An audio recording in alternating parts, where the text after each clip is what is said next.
Hello बच्चों, कैसे हैं आप सब। बच्चों, हमने लेसन 1 की पोएम हमने लर्न करवाई थी आपको और बहुत अच्छा रिस्पांस रहा जिसमें बच्चों का, पेरेंट्स का भी बहुत अच्छा रिस्पांस रहा। और आप सभी कह रहे थे कि इसकी जो पूरी एक्सरसाइज है, क्वेश्चन आंसर्स हैं, उसको भी मैं सॉल्व करके आपको बताऊं और वो थोड़ा सा मैं आपको समझाऊं। तो जैसे कि लेसन था, lesson 1 our body health and nutrition का था और प्रेयर थी, dear God almighty God make me able for good thought, make me a very good boy, full of wisdom, full of joy, let our parents be happy all day, enrich our country everywhere. तो मैंने बहुत ही deeply आपको बहुत अच्छे से समझा दी थी, इसकी प्रोनाउंसिएशन भी मैंने आपको बताई थी एक एक वर्ड की। तो चलिए लेट्स सी, हम इसकी एक्सरसाइज करते हैं और आपको अच्छे से इसको समझाते हैं, क्वेश्चन 1 टू लास्ट।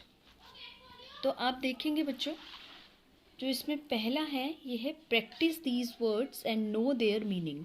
आपको इन वर्ड्स की प्रैक्टिस भी करनी है, यानी कि आपको इनको लर्न भी करना है जिससे आपके लेसन के लिए इजी हो जाए और इनके मीनिंग्स भी आपको समझने हैं। जब मैंने आपको ये पोएम बताई थी तो मैंने इस पोएम में आपको ऑलमाइटी का मीनिंग बताया था, सर्वशक्तिमान, जो सबसे ज़्यादा शक्तिशाली है।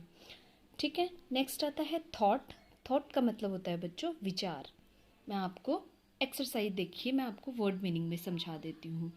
ऑलमाइटी मीन्स बच्चों क्या होता है, सर्वशक्तिमान, थॉट विचार, प्लीज़ कृपया या कृपा, विजडम बुद्धिमान, पेरेंट माता पिता या अभिभावक भी लिख सकते हैं आप, गे खुश मिजाज या फिर जो हंसमुख होता है उसको भी हम बोलते हैं। एनरिच यहाँ पे जो वर्ड है बच्चों, इसके बहुत सारे मीनिंग्स होते हैं, तो मैंने कुछ मीनिंग्स लिखे हैं यहाँ पे, जो आपको सही लगे आप उसको लिख सकते हैं। जैसे समृद्ध बनाना, अपनी कंट्री को हम कैसा बनाना चाहते हैं, समृद्ध बनाना चाहते हैं, संपन्न बनाना चाहते हैं, धनी और उपजाऊ। ठीक है, हमारे देश की धरती कैसे हो जाए, उपजाऊ हो जाए, एनरिच हो जाए हमारी कंट्री। ठीक है, कंट्री आप देख रहे हैं यहाँ पे, इसको भी मैंने बताया देश। नेक्स्ट हम देखेंगे क्वेश्चन आंसर हैं, हु इज़ ऑलमाइटी। तो आपने लेसन देखा था, लेसन जो क्या था उसमें फर्स्ट वर्ड ही आपको दे रखा है, डियर गॉड ऑलमाइटी गॉड। ठीक है, तो सर्वशक्तिमान कौन है, वो है गॉड। ठीक है, तो आंसर भी इसका सिंपल, वेरी सिंपल आंसर है। आपको सिर्फ गॉड लिखना है, GOD गॉड, और गॉड में G कैपिटल रहेगा बच्चों, गॉड, और क्वेश्चन से ही आप लिख देंगे is almighty. Okay, next question देखेंगे हम।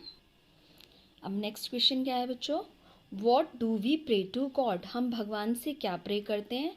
तो वो जो बच्चा है जो भगवान से प्रेयर कर रहा है वो क्या बोल रहा था भगवान को, वो बोल रहा था टू मेक अस वाइज, हमें कैसा बना दो, बुद्धिमान बना दो।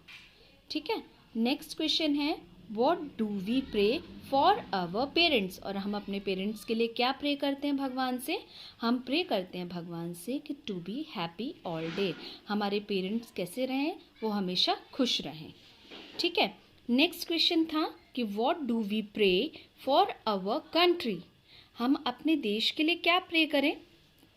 तो वी प्रे टू गॉड, हम भगवान से प्रे करते हैं to enrich our country every way, हर तरीके से हमारा जो देश है वो समृद्धशाली हो जाए, संपन्न हो जाए, जैसे मैंने आपको वर्ड बताया भी, धनी हो जाए और हमारे देश की धरती उपजाऊ हो जाए।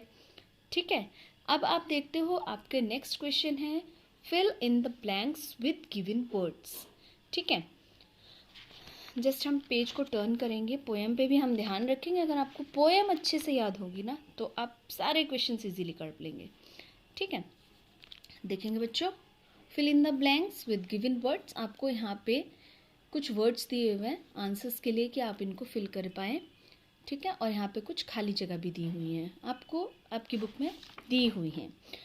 तो यहाँ पे फर्स्ट है the boy pray to God. जो बॉय है वो किससे प्रे कर रहा है, किससे प्रार्थना कर रहा है, वो तो भगवान की कर रहा है वो। ठीक है, जो सर्वशक्तिमान है, ऑलमाइटी हैं। तो the boy pray to God, GOD God. Next में आएंगे बच्चों, he says to make him a good boy. अब वो भगवान से क्या बोल रहा है, वो ये भी बोलता है कि ही मेक अस वाइज, बट वो ये भी बोलता है कि उसे एक अच्छा बच्चा बना दो। वो बोलता है he says to make him a good boy, उसको गुड बॉय बना दो। ठीक है, नेक्स्ट आते हैं हम एनरिच अवर कंट्री एवरीवे, और समृद्धशाली किसको बनाने की बात कर रहे थे हम पोएम में, हमारे देश को हर प्रकार से समृद्धशाली बना दो, तो कंट्री आएगा बच्चों यहाँ पे, ठीक है। अगर आप पोएम याद कर लेंगे ना तो आपको बहुत ईजी से आप सारे फिलअप्स को कर लेंगे। नेक्स्ट इसमें एक वर्ड पावर है, और वर्ड पावर में लिखा हुआ था कि find out 4 rhyming words from the poem, ठीक है। राइमिंग वर्ड्स कैसे कौन से होते हैं बच्चों, जिनकी क्या होती है ना, आवाज़ सुनने में एक जैसी लगती है। अगर उनकी मीनिंग अलग हो जाते हैं, मतलब अलग हो जाते हैं तो कोई बात नहीं होती, बट उनकी जो साउंड होती है ना वो एक जैसी होती है, ठीक है। तो उसको हम बोलते हैं राइमिंग वर्ड्स। जैसे यहाँ पे है बॉय, तो बॉय की तरह एक और वर्ड पोएम में यूज़ हुआ है जॉय। डे, वे, कंट्री, एवरी, फुल, ऑल, क्योंकि हमें पोएम से ही लेना है तो हम पोएम में ही देख लेंगे, ठीक है। तो आप देख रहे हैं boy, Joy, day, way, country, every, full and all. तो ये आपकी एक्सरसाइज थी, पूरी एक्सरसाइज थी बच्चों। आई होप आप सबको समझ आ गई होगी, आप इसको अच्छे से लर्न कर लेंगे। और फिर मैं एक बार और दोहराती हूँ कि अगर आपने पोएम याद कर ली तो आप क्वेश्चन आंसर कोई भी इजी से आप उसको पूरा कर सकते हैं, उसको कर सकते हैं। तो thank you, see you again.